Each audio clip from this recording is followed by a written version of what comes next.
Welcome. My name is Tidra Robertson. I'm the Communications Director here at the Equity Center. And today we're joined by Rick Gray from the law firm Gray and Becker. Welcome. Thank you. Good to see you. Good to see you. Rick, as we're getting started, tell us a little bit about the upcoming trial. Well, we're set to start trial on October 22nd, 3 weeks from today.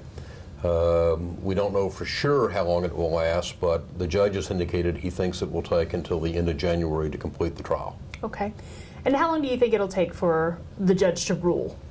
No one knows for sure, but it would be my guess that he would give us a verbal indication of where he's ruling or how he's going to rule fairly quickly after we finish. It will take some amount of time after that for him to enter the findings of fact and conclusions of law in the judgment that he'll have to enter. That could take several weeks or a month or two to actually get that finished. But I'm guessing we're going to get a verbal ruling fairly quickly.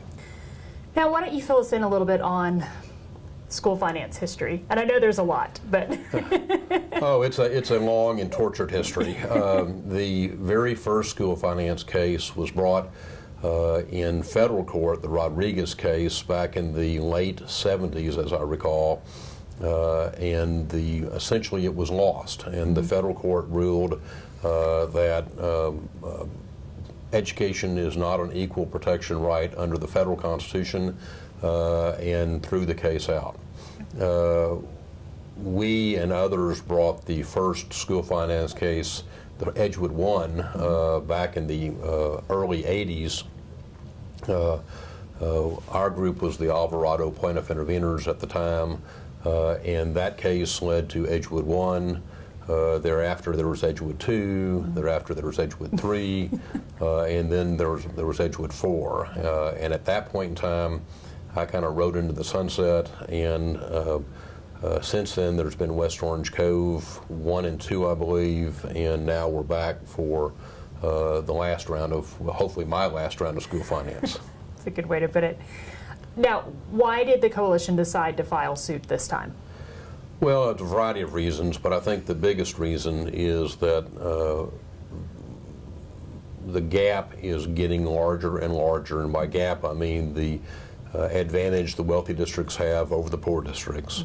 Also, the state, this past time around, I think everybody will know, but there was a right out of $5.5 billion cut from public education, simultaneously with putting new requirements on school districts that are the most onerous and burdensome that there have ever been, being have your graduates being college and career ready, all of which is a wonderful standard, a standard that I think most people in education believe is necessary, but it's hard to tell districts you have to do X, and by the way, we're going to give you less resources to do X when they need more resources. So it became a point in time where I believe districts were just, frankly, felt like we were at a critical juncture and we had to do something.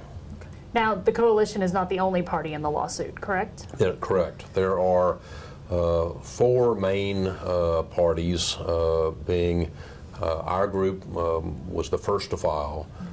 Shortly thereafter, we were joined by a group of 41s led by the Haynes and Boone law firm. Thereafter, MALDEF joined on behalf of a number of districts, one of which being Edgewood. And thereafter, or shortly thereafter, Thompson Horton joined on behalf of some 80-some-odd districts.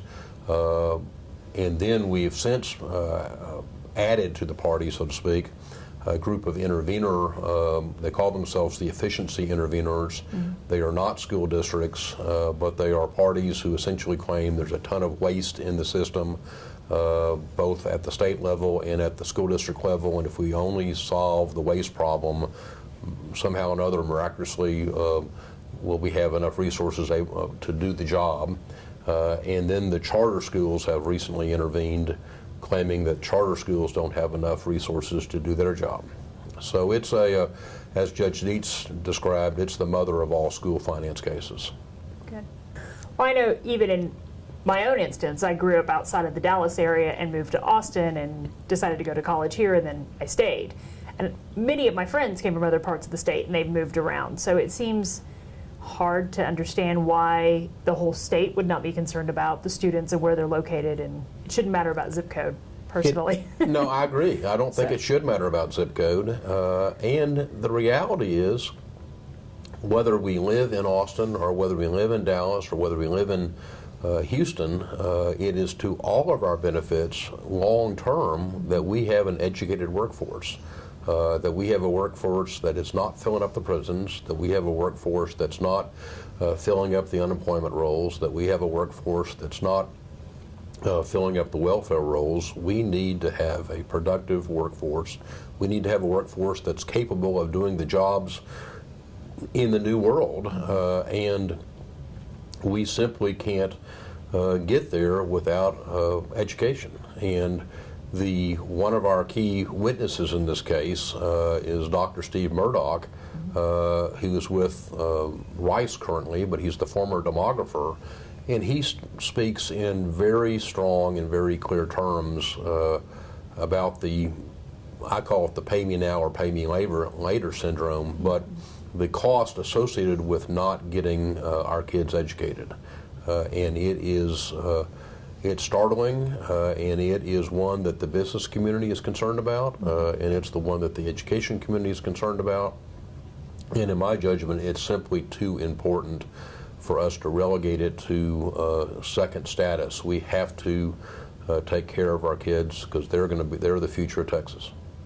Now, and this just isn't something that's happening only in Texas. It's kind of happening across the country too, correct? It is. School finance litigation is happening throughout the country. We were, to some extent, a leader in it back in the early 80s, but we were certainly not the first back then.